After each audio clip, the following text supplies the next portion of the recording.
Hey everyone, welcome back to the channel. Today we have another Shop Talk video. Today's Shop Talk, we're going to be talking about a common Honda alternator failure that happens on a lot of the J series engines that is not due to a fact of the alternator failing prematurely or on its own. It's due to the fact that there is a bigger issue, well technically two issues, that could be causing your alternator to fail.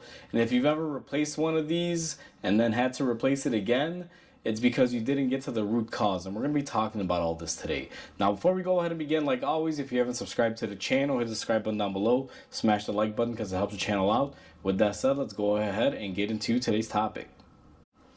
So if you drive any J series Honda engine, whether it's a 3.0, 3.2, 3.5, or 3.7, you may be susceptible to this issue.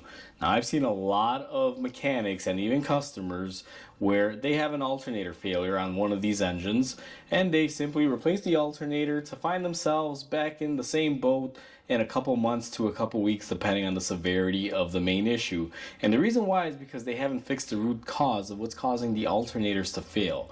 Now, this is a failed alternator that was replaced about 10,000 miles ago, I believe, from what the customer told me. They had a leak. They took it to a shop that just works on Hondas. They bought a OEM, remanufactured alternator from Honda. These things are like $500 or $600. They're pretty pricey, and they put it in because they wanted peace of mind. And here they are a couple months later. They have the same issue. So what happens on these is, you guys can see this alternator, it's pretty dirty. Now the camera may not pick it up, but I can wipe it and you guys can see the filth that's coming off of this. And that's not just dirt, that's a mixture of dirt and oil that is piling up on your alternator. Now typically these will sit in the vehicle like this, and the valve cover is right above here, and then we have a VTEC solenoid almost right next to it, just slightly above the alternator. What I find happens a lot, and I've seen mechanics miss this, and I've also seen DIY miss it as well, is that if your alternator is oily and it failed, it's not the cause of the alternator that caused it to fail. It's the fact that oil is leaking onto it, and that oil is getting inside of it, burning it up, causing the alternator to fail. Now, there's two common leaks on Hondas that I've seen do this, and one of them is actually more common and more prevalent, I guess you could say, than the other one. And it's going to be, one, the VTEC solenoid. Now, there's a solenoid right above the alternator, right next to the valve cover, the VTEC solenoid, and it has these two gaskets wedged in there between a plate. Very common leak point, and also a valve cover gasket is also a very common failure and leak point. Now this vehicle came in here, we replaced the alternator, and for good measure of cause, we did figure out that the VTEC solenoid, which is basically these two gaskets. Now there's an upper and a lower and a plate in between. I don't have the plate, unfortunately, because we had to reuse it, so I just replaced the gaskets. And you can see right there, that gasket is torn, and it was basically leaking oil from there. Now these gaskets are a little brittle. They have some flexibility to them, but they're pretty brittle when you feel them. It's starting to go from a soft rubber to a hard rubber, and commonly these will leak. When they leak, they kind of trickle down right on top of the alternator, roughly right about here where you see most of the buildup on this one. And over time, so much oil will get on there that it'll basically cause the alternator to fail. Now, a similar thing will happen to the valve cover gaskets.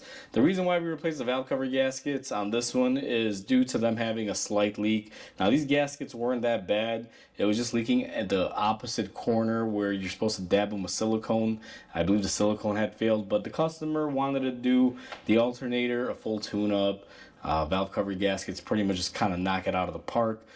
This vehicle was encroaching around 100,000 miles and almost there, so they figured do the maintenance and just get it all sealed up and not have to worry about it again for another 10 years, 100,000 miles, whatever the case might be. But From these two failures, now valve covers do fail, they do leak oil. What I find is that this can cause the alternator to fail, but it takes longer because the valve cover is slightly offset. If your valve cover is leaking on these engines, normally you're more prone to just getting a foul smell, like a burning oil smell inside the cabin. And if prolonged, it can cause the alternator to fail as well. But the bigger culprit that I always see everybody missing is this. These gaskets, I know, are hard to come by. Now, sometimes you can get them from Honda. It's been a while since I got them from Honda because I've had, a few of these that I bought many years ago. The gaskets are just, in my stock, I guess you can call it. But there is a solution. Dorman does make these. Now, depending on your application, they may vary, but you can get just the gaskets. Because I've heard now that Honda will sell you the whole solenoid for, I believe, the tune of $350, and not sell you these gaskets that used to cost like $10-15, if that. So if you can't get these from your local Honda dealer, you can definitely get these through Dorman. The part numbers vary. I'm not going to give specific part numbers in this video, but just type in Dorman VTEC solenoid gaskets on any pretty much web page and you'll be able to come up with a list.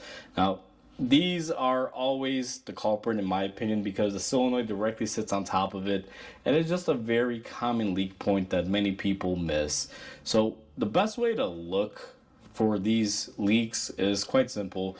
If you open up your engine bay, you want to remove your plastic beauty cover if you have one of those. You want to take your flashlight and you want to look down directly at the alternator and see if it's wet. Now, if your alternator is wet, you want to look around the VTEC solenoid area to see if it's also wet, because if you got oil coming from like the top to the side of the VTEC solenoid and the opposite side of the valve cover, that'll tell you your VTEC solenoid is leaking. And if you also have an oil leak at the base and it's kind of in the corner, it could be either or. It could be the valve cover, it could be the VTEC solenoid. What I typically find is that the VTEC solenoid is usually the massive leak compared to the valve cover. You can get in there with a mirror, kind of shine the light down, and you can kind of see. But typically, if you see that the valve cover gasket is also slightly damp or leaking, you're better off just doing both. These solenoids are not bad to do. It consists of 3 bolts, and the way it works is this is, I believe, the bottom one. You put it on the block, then there's a wedge plate, then this gasket goes on the upper portion of the solenoid. There's 3 bolts that you hold it down with, and there are also some little pin, I forget what they're called, like little dowel pins. There you go, a dowel pin that'll go in there. Be careful not to lose those when you tear them apart. The dowel pins can sometimes fall off, so be extra cautious. But that's all you need to fix your alternator issue. You don't have to keep buying alternators. I see this problem very, very often. People often miss it. Again, it's not just people doing it themselves. It's also mechanics that I've seen miss this. And this one was missed by a local shop that only works on Hondas, and that's all they work on, and they failed to diagnose this properly. When the customer went back there to tell them that the alternator had failed, they told them that they were booked out for the next month. They couldn't get them in, this and that. So the customer just decided to give me a call and say, hey Mike, this is what's going on, what can we do? And I told him, you know what, I can do the alternator, reseal everything, and then what we can do is give this alternator back to them. Maybe they'll give you credit or whatever they'll do. I don't know what's going to happen on that front, but what I did was I got the job done. Customer couldn't wait a month without a car to get it in. And that's the thing, guys. Even though sometimes things are under warranty, it may take the shop a while to get in. Sometimes they get busy or they just want to push you to the farthest date because it's a warranty and they want to take customer work or customer pay work, I should say, instead of warranty work. So why go through all this when you could just get it done right the first time? So if you have a Honda J Series engine in your vehicle, look out for this. Make sure you check the VTEC solenoid gasket and the valve cover gasket before you change your alternator, especially if your alternator is oily. If there's no oil on your alternator and it just failed, then you can just replace the alternator. But what I would do in that scenario, just as peace of mind, at the very least, replace these VTEC solenoid gaskets, because last thing you want to do is put a new alternator in, and then let's say a year later it starts leaking, and it winds up taking out your new alternator or your year-old alternator. So play it safe and just do the checks and do a precaution repair if you can, just to kind of nip it in the bud. So with that said, hopefully this video helps you guys out. Hopefully you enjoyed it. So like always, comment, like, and subscribe because it helps the channel grow. I hope everyone has a wonderful day, and I'll catch you on the next video.